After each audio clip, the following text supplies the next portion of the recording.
From KLCC Studios, this is Oregon on the Record. I'm Michael Dunn. For many of us, a cold and wet winter night just means grabbing a heavier jacket or turning up the heat. But for way too many of our community members, it means shivering under a freeway overpass or, in the worst cases, a situation that can turn deadly. Luckily, we have a network of community shelters known as the Egan Warming Center. The centers provide a no-barrier lifeline to many people when the temperature gets below 30 degrees. Today on Oregon on the Record, you're going to hear about the Egan Warming Centers from those in the know, the staffers and volunteers who stand them up.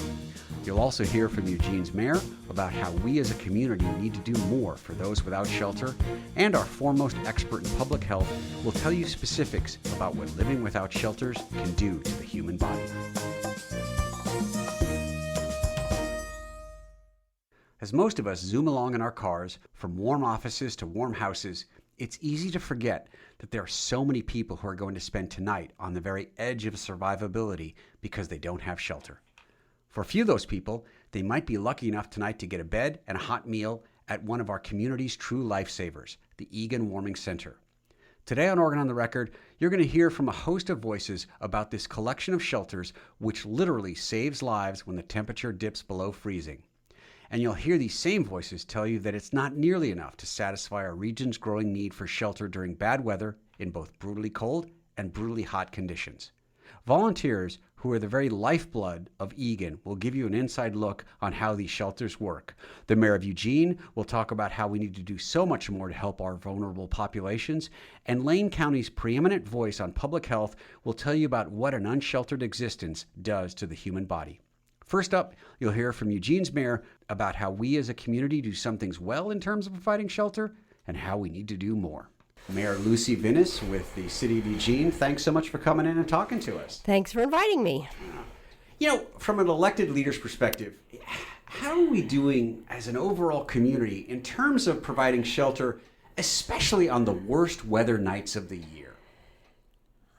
I would say that we are working hard to provide as much shelter as we can, and it is not enough. So, if you're somebody who happens to get a bed, we're doing fine. Yeah. If you're someone who doesn't have a bed, we're doing terribly. Yeah. What are the possibilities of expanding something like the Egan Warming Center? I mean, maybe talk about some of the roadblocks, maybe talk about some of the opportunities so that we can provide shelter. And of course, nowadays, we're not just talking about the coldest nights of the year, but we can also talk about the fact that, especially with climate change and global warming, a lot of times we may need to expand that shelter for the hottest nights of the year.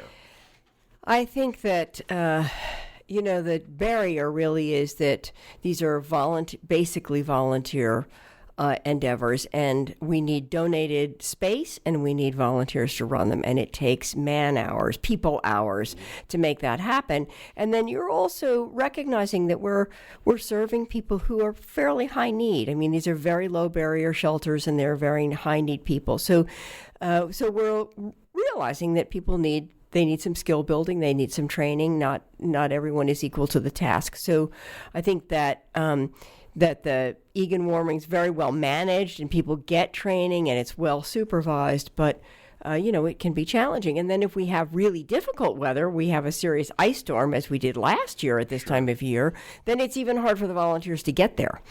Yeah. I mean, are there kind of, are you aware of maybe some creativity around, kind of using existing structures to create a warming center? Talk about some of that sort of that can-do creative spirit that sometimes can help. Well, we have, explored lots of different options, and of course, in both summer smoke crisis and in sudden ice storms, the county has made the building in the fairgrounds available. So that's a sort of a big alternative that we've looked towards. We basically use communities of faith to help us do this because they have big gathering rooms. It's pretty hard. We have at times, in some crises, the school districts have been able to make some facilities available. It's a challenge for them if school is in session, then that's really not a possibility. So over vacations potentially, but there's a cost associated, liability. It's not that easy. I had this idea years ago when I was running that empty retail space, especially restaurants, would be perfect for sort of small Egan centers. But again, there's a liability question. It's a management question. These are not that easy to stand up. Sure.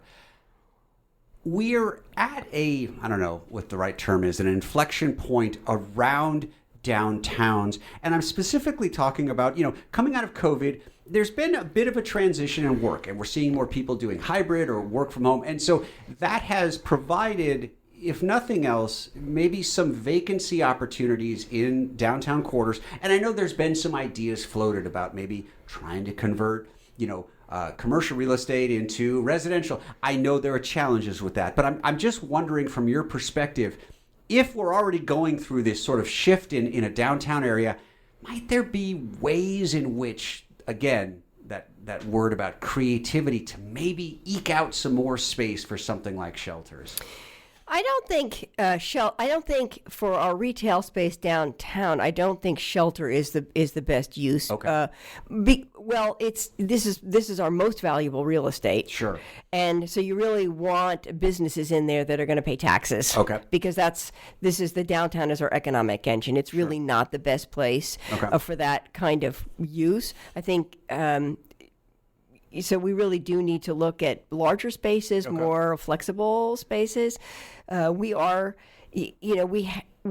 and this council has directed the staff to come together with a sort of an overall scheme on downtown development. We've extended the urban renewal district, so we're really looking at building housing in our downtown, and that conversation is coming back to council in the beginning of the year. So there's a lot of investment in downtown, but I don't think shelter space is sort of the best use of downtown space, retail space. Okay. Obviously, something like Egan relies so much on volunteers, and I know certainly Eugene is often talked about as having the heart in the right place. But I guess from your perspective, do you think as a community we can do more to provide that kind of interface, that kind of connectivity for shelters to take care of the most vulnerable people in our community? I want to say this about our community, which is our community does an incredible amount on this. The Egan Warming shelters alone, even if they're not fully serving everybody, it's an astonishing investment of volunteer time and community resources. We have very strong nonprofits that work on homelessness. The city has stepped up all of these, the safe sleep sites. We've stepped into this space in a very, very robust and thoughtful way, and being very willing to try out pilot projects. I think what everyone has to understand is homelessness is growing nationwide. That it's particularly bad in Oregon. It's particularly bad on the West Coast, really both coasts.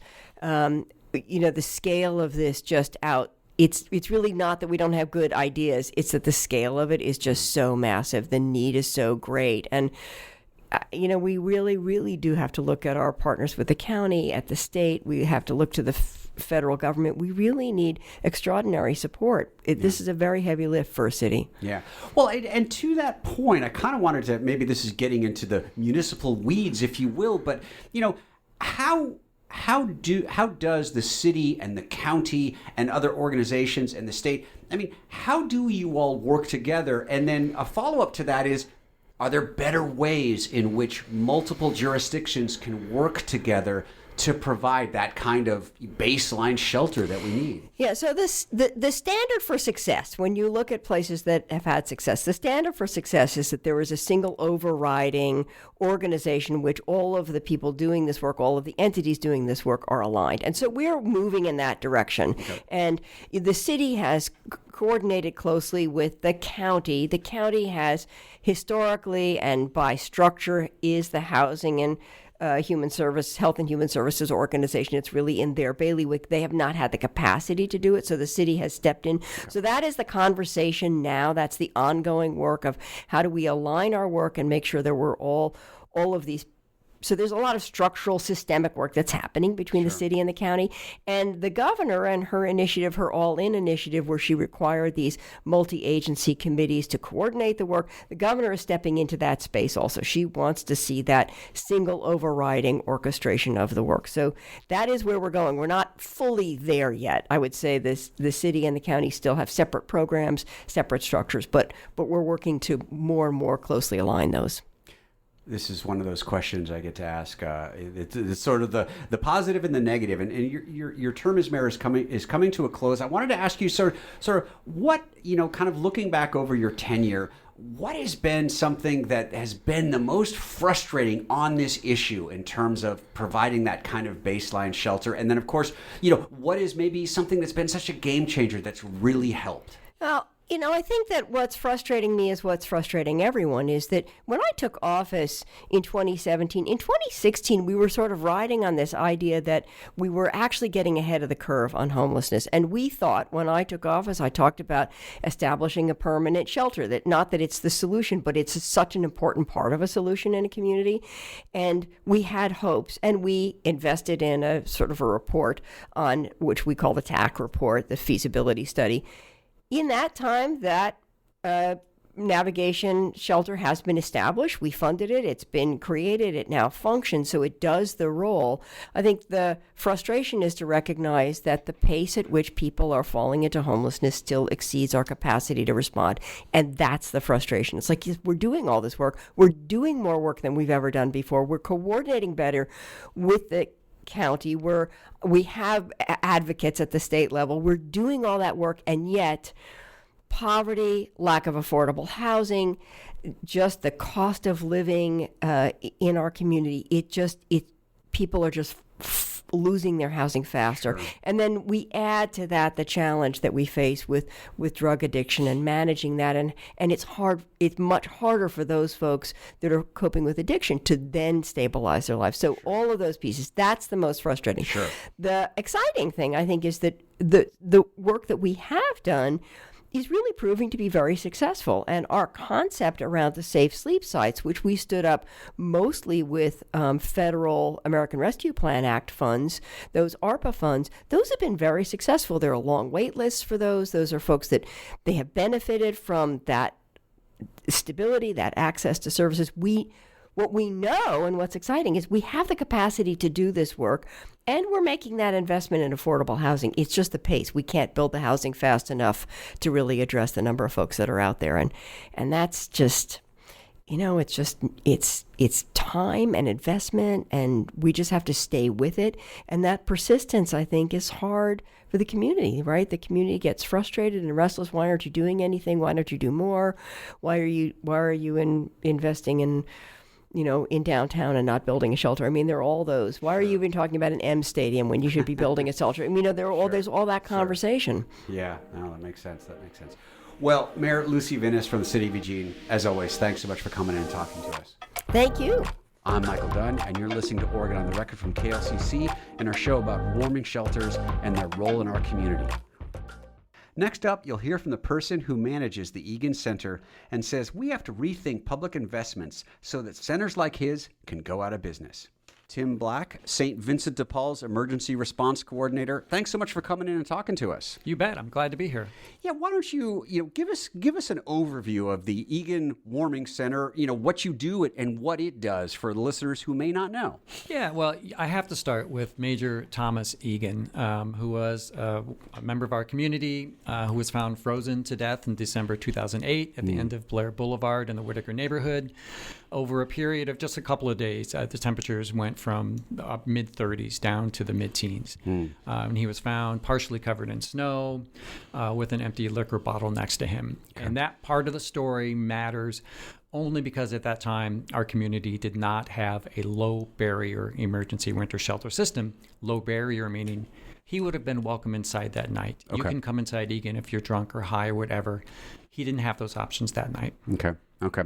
And so because of that, or probably because of that, but then also other vulnerable populations, got together and people said, we need this. Talk, maybe if you can, a little bit about how it sort of came to be. Yeah, and remember that I've only been doing this for about 4 winters, so this is the story that I inherited. Sure.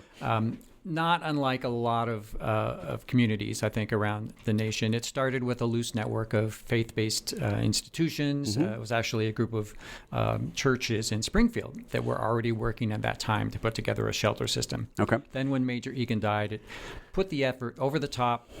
Lane County said, we'll support this, and then they went looking for an organization to make it all work, and they chose St. Vincent de Paul. So St. Vincent de Paul is the organization under the whole thing, providing a lot of behind-the-scenes support, staffing, logistics, supplies. You can think of all the things. Yeah. But when our shelters open, still today, it's volunteers inside those shelters making it work. And, and I think that that's becoming a bit of an anomaly because, the decline of the mainline churches in particular and the aging populations who used to do all of that volunteering, it's going away. Yeah. And it's really hard. And many communities have moved to more of a open every night shelter staffing model.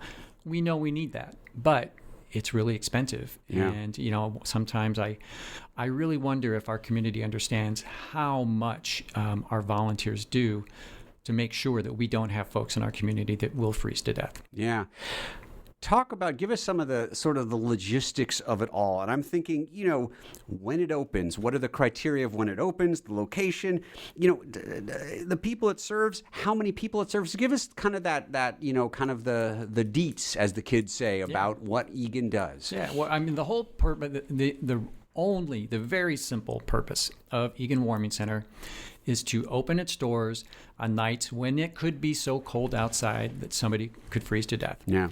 And when they set the program up, they thought, well, boy, how many nights over the course of a winter can you do that with just volunteers? And they arrived at about 15 nights. And so our protocol, which is that we open when it's supposed to be below 30 degrees. Okay.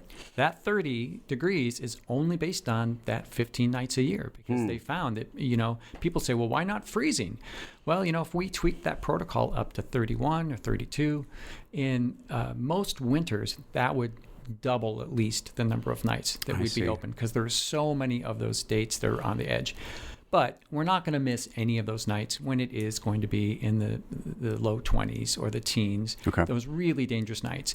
We do miss some that are close to that 30-degree thing. Okay. But that's why the protocol is set where it is, so we can track it. We just monitor websites, and if the average of those low temperatures is below 30, we spring into action. It's a very simple program. We open our doors in the evening, provide a hot meal, a sleeping pad on the floor, and we hold on to all of their belongings so they don't have to worry about them and having them stolen. And in the morning, we give them breakfast and we say, thanks for coming, and we're open tonight. See you again. Okay. And that's it. That's the very simple purpose of the program. Stay overnight in a place that you're warm and safe, at least for that one night. Great. For people who don't know, where are you located at? Yeah, we still depend on other folks to give us space, whether it's churches or Temple Beth Israel. With COVID in particular, we started to really rely on some of the space at Lane Events Center. And so we don't have our own facilities. Okay. There is no city-owned shelter that's there for us. There is no county-owned shelter for us. In Springfield, we've been fortunate to have the city of Springfield provide us with the memorial building and old Willamette Lane activity building. But from year to year, we don't even know that we're going to still have that. That's a real problem. And with COVID, we lost most of those churches and places we had because it wasn't safe to be inside. Yeah. So we are at Trinity United Methodist up off Maxwell, which we've all also may have been hearing about and reading about in the last few weeks because they actually have been closed by the Methodist Church, but we're still welcome in there for Egan. Okay. We're still using the Lane Event Center. We have Church of the Resurrection in the South Hills, and then Springfield, and then we have some backup sites, like the Eugene Mission provides a space, and Temple Beth Israel and some others. Sure. So it really, for people, it might be better to think of Egan Warming not so much as an Egan Warming Center, but as an Egan Warming kind of a collective, if you will, because of the multiple locations. Oh, yeah, and you can remember that when you want to find out more and go to the website, because it's Egan Warming Centers with an S, .com. If you're just joining us, you're listening to Oregon on the Record on KLCC and our show about the Egan Warming Centers in our community. And we're speaking with Tim Black of St. Vincent de Paul Society and a manager at the Egan Warming Centers. How do people volunteer? What's the requirement? And then, because from what little I understand, it's a major commitment. I mean, obviously I almost hate to say this, there's volunteerism and then there's volunteerism. And certainly, you ask a lot of your volunteers. Talk about that. Yeah, I don't want to scare folks about the major commitment. Sure. So I guess the short answer is anyone can be a volunteer. Okay. If I can be a volunteer, you can. This wasn't my, my occupation for most of my life. This wasn't what I had gone to school for or planned to do. I just kind of, fell into this. And I'm like everybody else out there. And it's okay to feel uncomfortable about the homeless situation we have. You should feel uncomfortable because it's not right. And it just kind of makes you feel like, have we lost our ability as a community to come together to tackle really big things? And, this is what I do. This is my job. But I'm still uncomfortable when I get stopped at that red light, right before you get on Washington Jefferson Bridge and somebody's right there looking at you, holding their sign. What do? It's okay to feel like crap in those moments and not know what to do. Yeah. But what Egan does is just say, okay, we can't solve all of that. We're not going to find housing for all of these folks. We're not going to get them into therapy. We're not going to try to get them into diversion for substance abuse. We're just going to keep them alive this one night because they're just one of our neighbors who need that help right now to let them get back out there and do what they do. So a good Egan volunteer is just someone who can get outside of their comfort zone long enough to get to that first shift. When you were younger, you didn't think you were going down this path, but you did. What is it about it that keeps you coming back, that keeps you, very interested in this? Oh, my goodness. I feel so fortunate. I get to be here talking with you and take credit for all the stuff that our amazing volunteers do. It's just incredible what they do.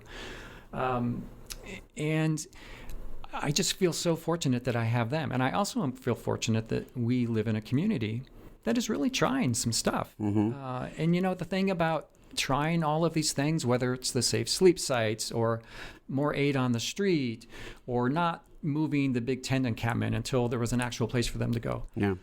All of those things put a target on your back when you try. And then those people out there that say, well, look, you've got all those people now hanging out there doing that. Well, at least we're trying something, for goodness sake. And when people say, well, we're just going to start becoming a magnet for the homeless because we're going to be doing these things and everybody's going to start coming up here and, that people think that they're getting on a bus in Santa Cruz and coming up here.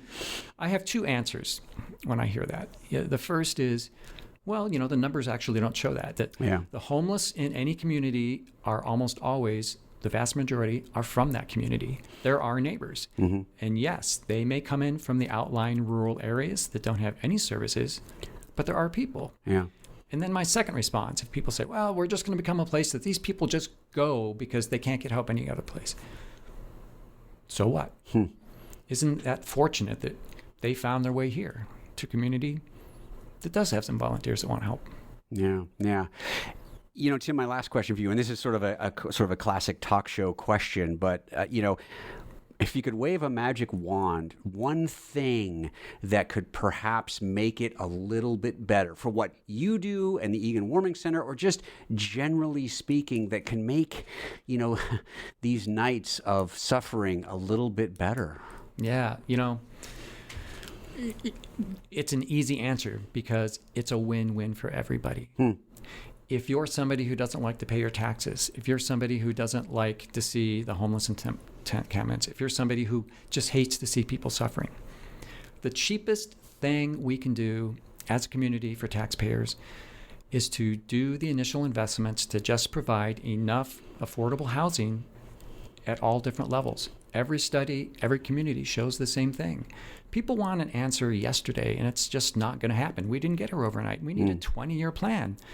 But if we provide just basic housing, then so many of the other more difficult, more expensive problems never arrive. All the money we spend as a community on public safety, because the police have an impossible job to try to be in the middle of all this. All of the folks that end up in the emergency room because they have no choice.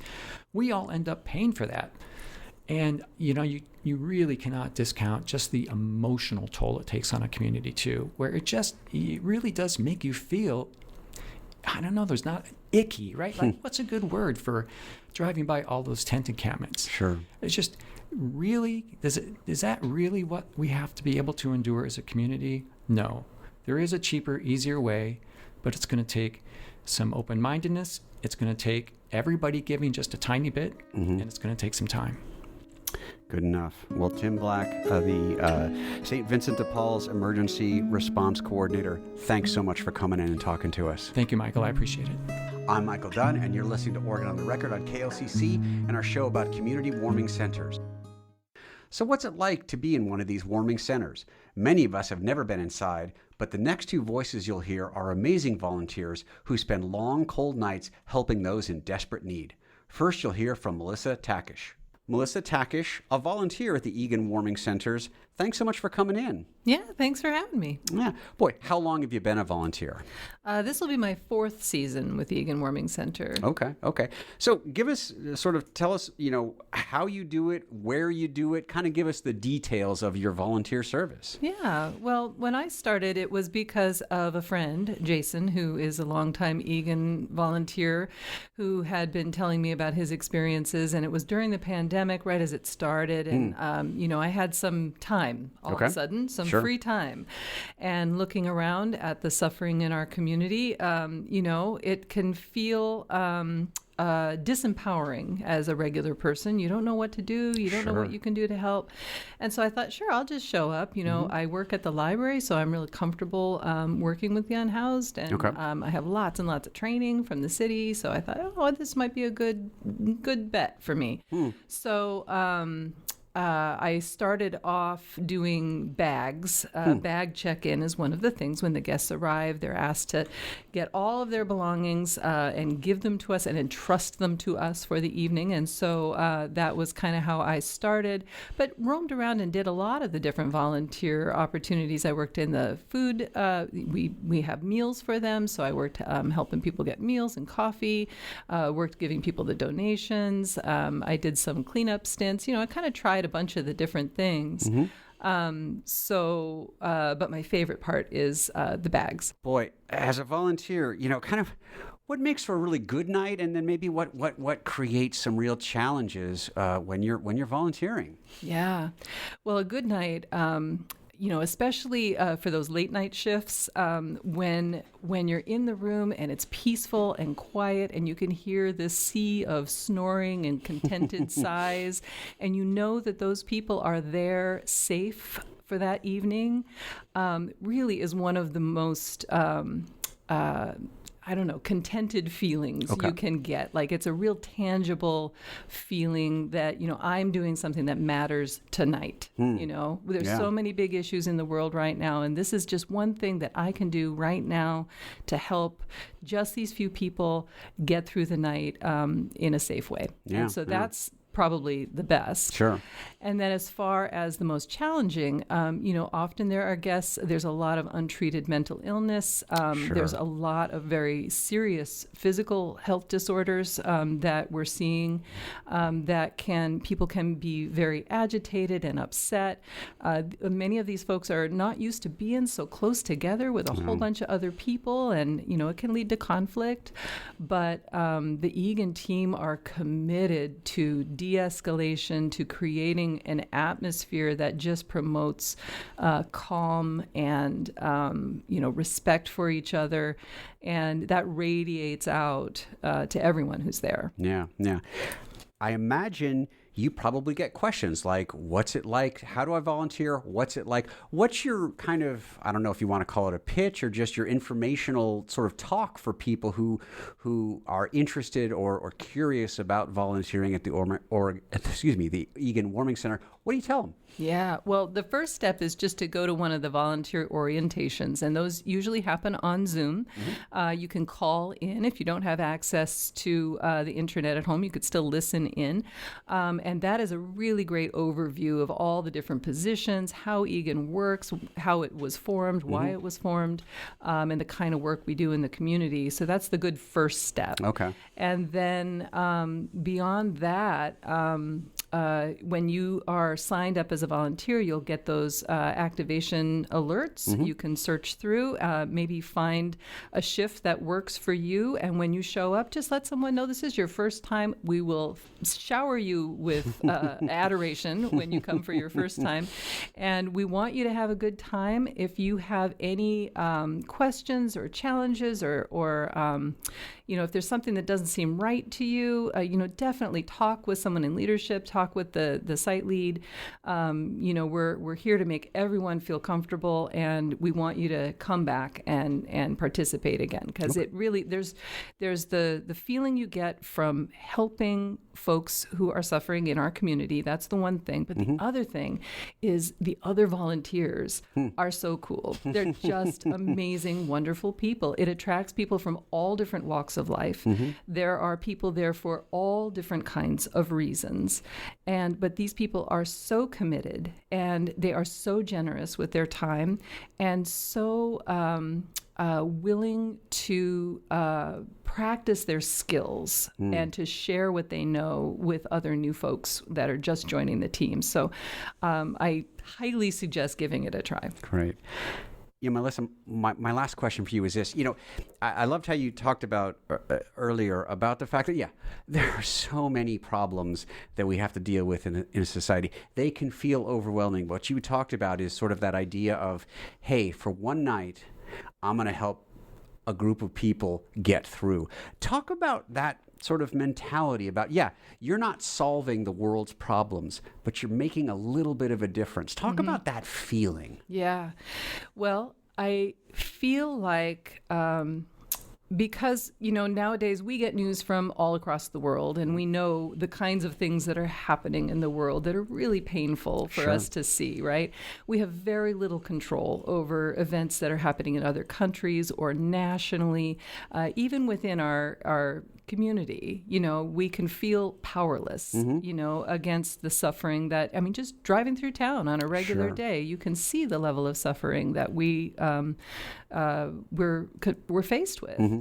And so taking that one step to do one thing that helps one person for one night really has enormous benefit personally for me anyway. I feel the reverberations of that one little act of giving come back to me in multiples. It makes me feel like there is hope, and that when good people come together to try to solve problems, we have a lot of power, and that's really inspiring. Yeah. Well, Melissa Takish, a volunteer at the Egan Warming Center, thanks so much for talking to us. Thank you so much for having us. And again, I just encourage anyone who's even remotely interested, sign up for the volunteer orientation, see if it's for you, give it a try. I have a feeling you're going to enjoy it. Good enough. Now, a woman named Charlotte Helmer will talk about her experience volunteering at Egan. Charlotte Helmer, a volunteer at the Egan Warming Center. Thanks so much for talking to us. Good to be here. Thanks, Michael. Yeah. Start with this. Why did you decide to become a volunteer? I started volunteering, I think more than 5 years ago, because I just heard that there was a need, but also that it was a really enjoyable, kind of rewarding way to be a volunteer in the community.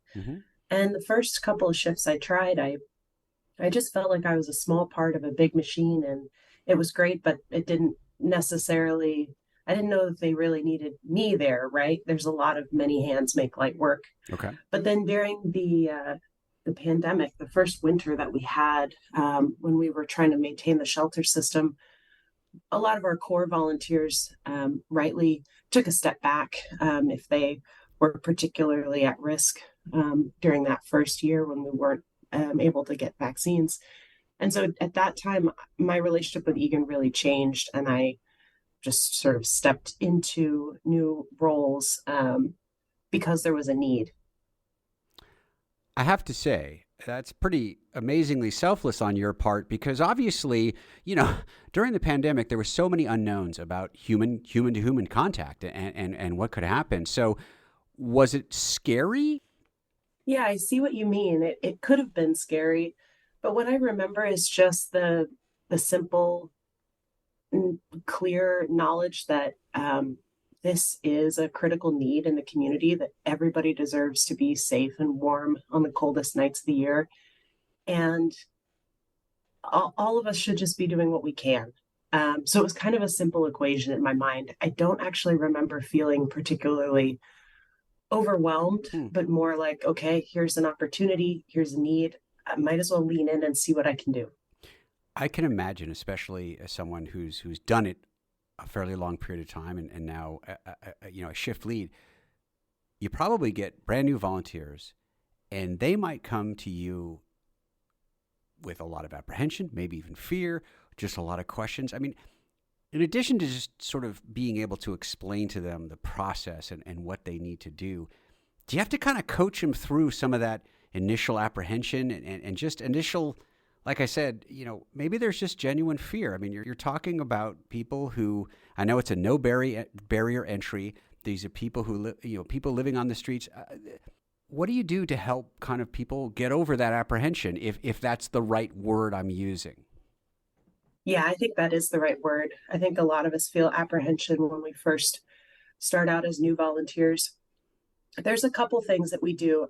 We do anticipate and want to support volunteers through that apprehension when they first get started. So one of the things we do is we have an orientation. Lately, it's been via Zoom, so it's pretty easy for folks to attend. Mm-hmm. We spend a full hour and a half talking about how to be effective at Egan, how to keep yourself safe, how to treat others with respect, what kind of maybe unfamiliar situations that a new volunteer is going to encounter. We emphasize that we address all of those interactions as a team, and that we really invite our volunteers to stay in their comfort zone and to ask for help as they need it. Yeah. So we kind of set the ground rules and try to build a good foundation so that folks have some pretty good ideas of what to expect before they start their first shift. And then we ask them to kind of take a little leap with us and sign up for that first shift. That's often the hardest thing to do. And then what we find is that when volunteers come for their first shift, we're going to make a point of knowing that there's a new volunteer on the shift, offer them some extra support, make sure that they're in a role that they're comfortable with. Maybe they do something very simple on their first shift and see how that goes before they kind of build their skills and experience as an Egan volunteer.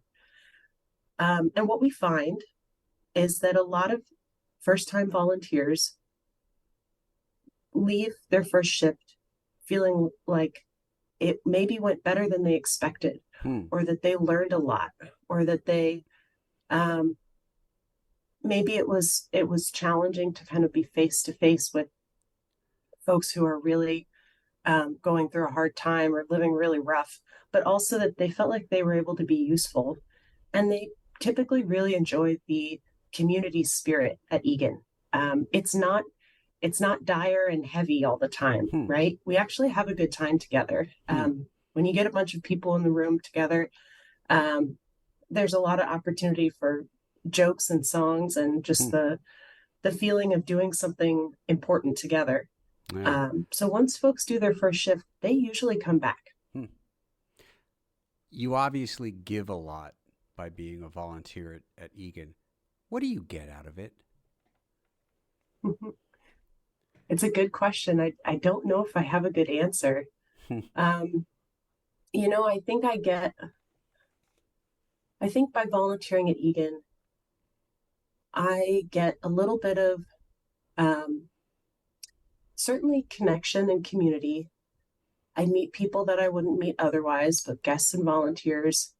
I learn new skills like de-escalation and first aid, and but more so, I know for myself, if I really think about the big picture of our social services that we have in this community and how we take care of each other, if I think about it too big, it's overwhelming. But if I spend a little bit of time in the winter showing up and doing something that I can do in a very sort of defined and tangible way, it's easier to continue to kind of show up for the bigger questions.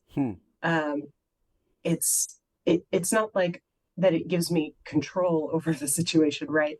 But it helps me do what I can and make the best of what resources we have on any given shift or any given year. Yeah. It's kind of an outlet, I guess. I don't know. Yeah. That's. I mean, that certainly, I think, will resonate with a lot of people because it does sound like an outlet.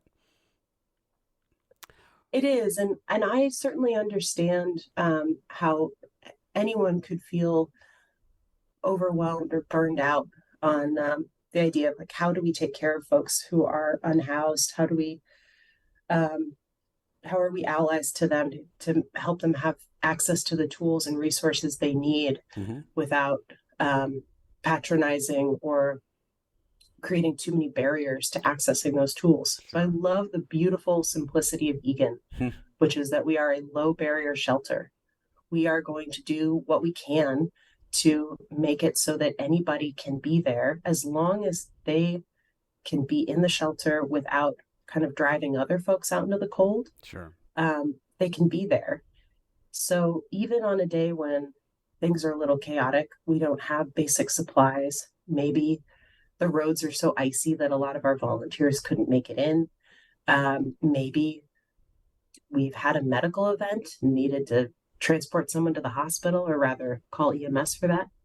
On the days that are just harder than others, we're still doing what we can in the moment with what we have. And I'm not tired of that. It feels worthwhile every time. Yeah. Well, Charlotte Helmer, who is a volunteer at the Egan Warming Center, really appreciate you sharing not just your words, but your experiences with us. Thanks, Michael. I hope that any of your listeners who are at all interested in the Egan Warming Centers will join us for an orientation. It's a great first step, and there's no commitment beyond that. But if they could take a little time to get to know the Egan Warming Centers, that would be wonderful. I'm Michael Dunn, and you're listening to Oregon on the Record and our show about warming centers. Our final guest is someone we have on our air fairly regularly, Lane County Public Health's Dr. Patrick Ludke. For most of us, cold nights are at worst a minor inconvenience. But as the doctor will tell you, living without shelter in winter creates almost unimaginable health risks, even when the temperature stays above freezing. Dr. Patrick Ludke, Senior Public Health Officer with Lane County Public Health. Thanks so much for coming in and talking to us. Happy to be here. Dr. Ludke, can you talk generally about what exposure to harsh weather, whether it be cold or heat, does to a person? Oh, I'm happy to do so. It's interesting. Our body spends a huge amount of energy maintaining what we call homeostasis, which is just the conditions that are always the same. Most of our enzymes work in a very narrow range of acid versus base, very narrow ranges of blood sugars and these sort of things, and they work most effectively in that space. When people are subject to hot temperatures or cold temperatures, most of our systems just can't function after a time. Now we have all these buffers and we can handle things for a short period of time. But if you think about heat, for example, you get above 106, 107 degrees and you can start denaturing your proteins. Just like when you cook an egg, it goes from clear to white. Yeah. Same thing starts to happen to your proteins when your body heat goes too high. Wow. And of course, we need all those proteins, right? Yeah. Those proteins are structurally important. They keep our cells together. They help with our muscles and everything else, but they also are part and parcel of all the metabolism to give us energy so we can think and run and those sort of things. Heat is a real problem in that regard. Also, your body needs a certain amount of hydration. Okay. All of those, well, not all, most of those chemical reactions take place in a fluid, and it's a liquid environment. And as you get more and more dehydrated, you have less and less liquid, and the concentrations of other chemicals go up because there's less liquid. And then you end up having all sorts of problems with these reactions that can't occur.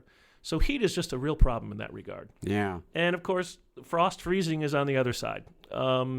You can have those surface changes, frostbite, frost nip, these various problems that occur, and you can kill your skin. And then once you've lost that barrier to infection, you can get terrible infections. But also internally, again, your body needs a set of chemical parameters and physical parameters to work. When your body core temperature starts to drop below a certain degree, and it varies a little bit in all of us, right? Okay. We start to shiver around 95 or so, and maybe 96 in some people, but you drop into the low 90s and some of those chemical reactions just stop working. Wow. And if they get low enough, even your heart doesn't work. And of course, if your heart's not pumping, well, you're not alive anymore. Yeah.